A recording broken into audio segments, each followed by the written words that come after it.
Hello guys, today we will study a new topic that is human eye and the colorful world. So we will stick to NCERT only because this is the only book that will matter in the end, that will come in the exam. So we will only stick to this book, okay? So let's take out your book or focus on the screen. Better you focus on the screen. You have studied in the previous chapter about refraction of light by lenses. You also studied the nature, position and relative size of images formed by lenses. How can these ideas help us in the study of the human eye? So now far we have related the refraction concept with our human eye, and we will learn how eye lenses are responsible for making images on the retina of our eye. I will explain later. Okay. So the human eye uses light and enables us to see objects around us. It has a lens in a structure. What is the function of the lens in a human eye? How do the lenses used in spectacles correct defects of vision? Let us consider these questions in this chapter. So we will be focusing on these questions in the chapter. Okay. Now coming on to the structure of the human eye. This is what we are going to study. So the human eye is one of the most valuable and sensitive sense organs. It enables us to see the wonderful world and colors around us. Okay. So ये जो हमारी दो आंखें हैं, ये हमें बाहर का जो सुंदर संसार है वो हमें दिखाती हैं, हेल्प करती हैं कि हम बाहर की चीजें आउटसाइड वर्ल्ड को देख सकें. कैसे वो हम पढ़ेंगे. On closing the eyes, we can identify objects to some extent by their smell, taste, sound, or by touch. It is, however, impossible to identify colors while closing the eyes. तो अब हम जाएंगे ह्यूमन आई के structure के ऊपर. आपको मेरी screen के ऊपर ह्यूमन आई का स्ट्रक्चर दिख रहा होगा. And this is the structure of the human आई. जो आईज होती हैं हमारी वो बिल्कुल स्फेरिकल शेप में होती है. ओके. हमें दिखती तो ऐसे हैं स्पिंडल शेप की बाहर से, क्योंकि वो ऑर्बिट्स में होती है और हमारी फेशिया और स्किन से कवर्ड होती है. बट अगर हम सारी स्किन, फेशिया, बोन्स को रिमूव करके देखें तो हमारी आई जैसे स्फेरिकल शेप की है. और ये जो हमारे आईज का जो फ्रंट पार्ट है, क्योंकि हम इसे अभी साइड से देख रहे हैं लेटरल व्यू से, तो ये जो हमारे आईज का फ्रंट पार्ट है ये थोड़ा और बल्ज्ड आउट है, मतलब और थोड़ा ज्यादा कॉन्वेक्शियल स्ट्रक्चर है.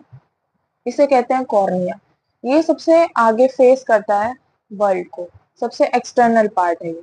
Okay. So you can say कि ये एनकेस करता है हमारी आईज को और प्रोटेक्ट भी करता है बहुत सारे आउटसाइड फैक्टर्स से. Okay.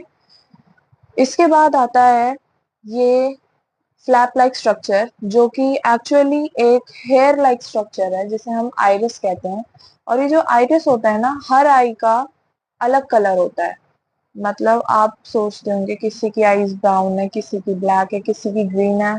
This is because only of the iris, क्योंकि आइरिस में डिफरेंट डिफरेंट पिगमेंट्स होते हैं जो पिगमेंट डिफरेंट लाइट को रिफ्लेक्ट करते हैं. लाइक अगर किसी की आइरिस ब्राउन है तो वो ब्राउन लाइट को रिफ्लेक्ट करेगी, किसी की आइरिस अगर ब्लैक है तो वो ब्लैक लाइट को रिफ्लेक्ट करेगी और बाकी लाइट्स को एब्जॉर्ब कर लेगी. तो इसमें तो ब्राउन कलर का आइरिस दिखाया गया. उसके बाद आता है ये लेंस, जो कि आपको दिख रहा होगा. ये लेंस एक कन्वर्जिंग लेंस है, कॉन्वेक्स लेंस. कॉन्वेक्स लेंस जो होते हैं वो कन्वर्जिंग लेंस होते हैं, मतलब वो लाइट अगर ऐसे पड़ेगी तो फिर वो उसको कन्वर्ज कर देंगे, मतलब एक पॉइंट पे कंसंट्रेट करा देंगे जिससे कि इमेज बने. और कन्वर्जिंग लेंस कैसी इमेज बनाते हैं? उल्टी. ठीक है. तो हमारी आई का जो ये जो स्क्रीन है जिसे हम अनाटॉमिकली रेटिना बोलते हैं, इसके ऊपर उल्टी इमेज बनती है. और उल्टी इमेज जाके जब हमारे ऑप्टिक नर्व्स जो हैं इसको सेंस करके ब्रेन के पास ले जाते हैं तो ब्रेन उसको सीधा करके देखता है. Okay. This is the function, main function. तो अब हम वापस आते हैं लेंस के ऊपर. ये जो लेंस है, सबसे पहली बात, लेंस और कॉर्निया के बीच में ये जो फ्लूइड भरा देख रहे हैं आप, ये जो फ्लूइड है ये सिर्फ और सिर्फ पानी है. 99.5% इसमें वाटर है और 0.5% इसमें प्रोटीन है और थोड़े से विटामिन हैं. तो इसको हम बोलते हैं एक्वस ह्यूमर. और ये जो एक्वस ह्यूमर है ये भी एक कन्वर्जिंग लेंस की तरह काम कर रहा है, क्योंकि जो लाइट रेज है वो हमारी बाहर से आ रही है एयर मीडियम से। तो जब ये कॉर्निया पे फॉल होती हैं, उसके बाद जब ये एक्वस ह्यूमर से गुजरती हैं, तो a change of medium is experience by them, तो वो कन्वर्ज हो जाती है, क्योंकि मीडियम भी चेंज हो गया और ये थोड़े कॉन्वेक्स शेप का भी है, तो कन्वर्ज भी हो रहे हैं। उसके बाद एक हमारा जो लेंस है आई लेंस, वो तो है ही कन्वर्जिंग, तो वो काफी ज्यादा कन्वर्ज कर देती हैं लाइट रेज को, और वो पीछे रेटिना पे, ताकि ढंग से कंसंट्रेट हो पाए, और जितने अच्छे से कंसंट्रेट हो पाती है उतनी क्लियर इमेज बनती है। नाउ ये तो लेंस हो गया हमारा। हाँ, सबसे पहली बात है, जो लेंस के अंदर जो फ्लूइड फिल्ड होता है ये जेली लाइक होता है, जिसकी वजह से हमारा जो आई लेंस है वो काफी फ्लेक्सिबल होता है, मतलब हम उसे एलोंगेट भी कर सकते हैं, और अगर रिलीज कर दिया जाए तो उसका कर्वेचर बढ़ भी जाएगा। मतलब हमें ऐसा करने की जरूरत क्यों पड़ रही है, ये भी मैं एक्सप्लेन करूंगी। आप सबसे पहली बात तो इस पे आ जाओ आप, कि ये जो आपको एक गड्ढा दिख रहा है, लाइक एक पिट दिख रहा है, इसे बोलते हैं प्यूपिल। और प्यूपिल जो है वो कितनी लाइट एंटर करेगी आईज में, उसके लिए रिस्पॉन्सिबल होता है। लाइक ये जो आइरिस है, ये तो या तो कलर्स को रिफ्लेक्ट कर दे रहा है, लाइट रेज को या तो रिफ्लेक्ट कर दे रहा है, या फिर एब्जॉर्ब कर ले रहा है। पहले ये जो प्यूपिल है, ये प्यूपिल डिसाइड करता है कि how much amount of light will enter into the eyes. और आपने नोटिस किया होगा या नहीं पता नहीं, लेकिन जो प्यूपिल होता है वो डे टाइम पे काफी छोटा रहता है, क्योंकि डे टाइम पे लाइट ज्यादा होती है, तो ज्यादा लाइट एंटर ना करे आईज में, क्योंकि अगर ज्यादा लाइट एंटर करेगी तो हमारा जो रेटिना है वो डैमेज हो सकता है। इसीलिए वो उतनी ही प्रॉपर अमाउंट ऑफ लाइट को अलाउ करता है एंटर करने के लिए, जिससे एक प्रॉपर क्लियर इमेज बन सके, ना तो हमारी आईज डैमेज हो और ना ही हमें देखने के लिए ज्यादा जोर लगाना पड़े आईज पे। तो प्यूपिल जो है वो इसी बात के लिए जिम्मेदार होता है, और नाइट टाइम पे प्यूपिल इतना बड़ा हो जाता है ताकि ज्यादा से ज्यादा लाइट रेज एंटर करें और एक क्लियर इमेज बन पाए, और डे टाइम पे छोटा रहता है। तो ये जो प्यूपिल है, इससे हमारी जो लाइट रेज है एंटर करेंगी, फिर ये लेंस पे टच करेंगी, फिर हमारा जो लेंस है कन्वर्जिंग टाइप का, ये लाइट रेज को कन्वर्ज करके रेटिना पे फॉल करवाएगा। नाउ ये जो आपको मसल्स दिख रही हैं, ये सीलियरी मसल्स होती हैं, ये लेंस को ग्रैब करके रखती हैं, और ये सीलियरी मसल्स ये डिसाइड भी करती हैं कि लेंस का कर्वेचर कितना। अगर ये लेंस को रिलीज कर देंगी तो लेंस का कर्वेचर जो है वो कम हो जाएगा, और इसीलिए उसकी पावर भी कम हो जाएगी।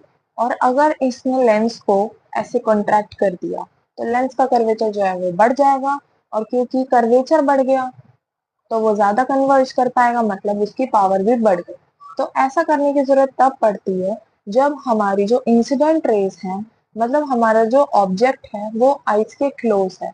अगर वो क्लोज है तो उसकी जो इंसिडेंट रेज होंगी वो कुछ ऐसे डाइवर्जेंट होगी, और क्योंकि वो डाइवर्जेंट रेज है तो उन्हें, क्योंकि हमें कन्वर्ज करके रेटिना पे फॉल करवाना है, इसीलिए हमें लेंस की पावर भी ज्यादा चाहिए।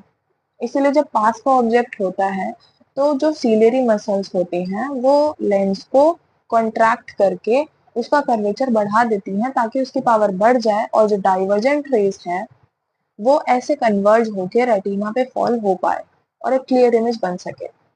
वहीं जब एक दूर का ऑब्जेक्ट होता है, तो क्योंकि दूर के ऑब्जेक्ट से लाइक इंफिनिटी से पैरेलल रेज निकलती है, लाइट की इंसिडेंट रेज जो होती है वो पैरेलल होती है, तो वो जो पैरेलल रेज है वो, क्योंकि वो दूर से आ रही हैं, तो हमें उसके लिए लेंस का कर्वेचर ज्यादा चाहिए। तो सीलियरी मसल जो है, जब दूर के ऑब्जेक्ट को देख रहे होते हैं हम, तो सीलियरी मसल्स आई लेंस को रिलीज कर देती है ताकि उसका कर्वेचर बढ़ पाए और ज्यादा से ज्यादा लाइट रेस को एब्जॉर्ब कर पाए, एंटर कर पाए, लेंस पे फॉल कर पाए, और उसके बाद रेटिना पे वो कन्वर्ज हो सके। तो ये होता है सीलियरी मसल्स का पावर ऑफ अकोमोडेशन।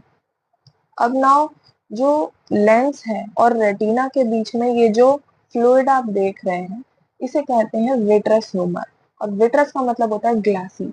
अब ग्लासी का इधर क्या कॉन्सेप्ट है, ये जो विट्रस ह्यूमर है ये ग्लास की तरह हार्ड तो नहीं है, लेकिन ग्लास की तरह ट्रांसपेरेंट जरूर है, ताकि लाइट रेज जो है वो रेटिना पे फॉल हो पाए, वैसी की वैसी। तो इसीलिए विट्रस ह्यूमर एकदम ट्रांसपेरेंट होता है, transparent like a water, transparent like a glass. Okay, ना जो विट्रस ह्यूमर है ये जेली लाइक भी होता है, ताकि जो हमारी आई बॉल है उनको सपोर्ट प्रोवाइड हो सके। अगर विट्रस ह्यूमर नहीं होगा तो आई बॉल हमारी स्फेरिकल नहीं रह पाएंगी, वैसे पिचक जाएंगी। ओके, तो विट्रस ह्यूमर का काम सपोर्ट प्रोवाइड करना है आई बॉल को और उसकी शेप को मेंटेन करना है। ठीक है, इसके बाद जो हमारी पावर ऑफ अकोमोडेशन हमने देख लिया, जो हमारी जो इमेज बन रही है रेटिना पे, इधर रेटिना पे होती है लाइट सेंसिटिव सेल्स, जिन्हें मतलब फर्दर अगर बात की जाए रॉड्स एंड कोन्स होती हैं, जो कि लाइट को एब्जॉर्ब करती हैं और उनको इलेक्ट्रिकल सिग्नल्स में कन्वर्ट कर देती हैं। और इधर हमारी जो ऑप्टिक नर्व्स होती हैं, ऑप्टिक नर्व्स उन इलेक्ट्रिकल सिग्नल्स को ले जाती हैं ब्रेन के पास, और ब्रेन जो है उन्हें सीधा करके देखता है, क्योंकि हमारी कन्वर्जिंग लेंस थे यहाँ पे, तो वो इमेज को उल्टा बना रहे थे रेटिना के ऊपर। तो इसीलिए ऑप्टिक नर्व जब इमेज की इंफॉर्मेशन ले जाता है ब्रेन के पास, तो ब्रेन इमेज को सीधा करके देखता है। ओके, तो ये था हमारा पूरा कॉन्सेप्ट कि आईज कैसे काम करती हैं, लेंस का क्या रोल होता है, और उसके अलग अलग क्या स्ट्रक्चर्स हैं, और वो किस किस फंक्शन के लिए रिस्पॉन्सिबल होते हैं। ओके, अगर हम फिर से एनसीईआरटी पे फोकस करें तो एनसीईआरटी में भी सेम थिंग्स लिखी हुई हैं, पर हमें इसकी भी रीडिंग करनी उतनी ही इम्पोर्टेंट है। तो हम इसकी भी रीडिंग करके एक बार रिवीजन भी कर लेंगे कि हमने अभी तक क्या पढ़ा। The human eye is like a camera. Its lens system forms an image on a light sensitive screen called the retina. Light enters the eye through a thin membrane called the cornea. It forms a transparent bulge on the front of the surface of eyeball as shown in the figure. Okay, as I showed you. The eyeball is approximately spherical in shape with a diameter of about 2.3 centimeter. Most of the refraction for the light rays entering the eye occurs at the outer surface of the cornea. Okay, सबसे ज़्यादा reflection जो है वो cornea के ही पास हो जाता है, क्योंकि वहाँ पे होता है एक्वस ह्यूमर, जो कि मीडियम ही चेंज कर देता है लाइट रेज के लिए, इसीलिए रिफ्रैक्टिव इंडेक्स ही चेंज हो जाता है लाइट रेज का।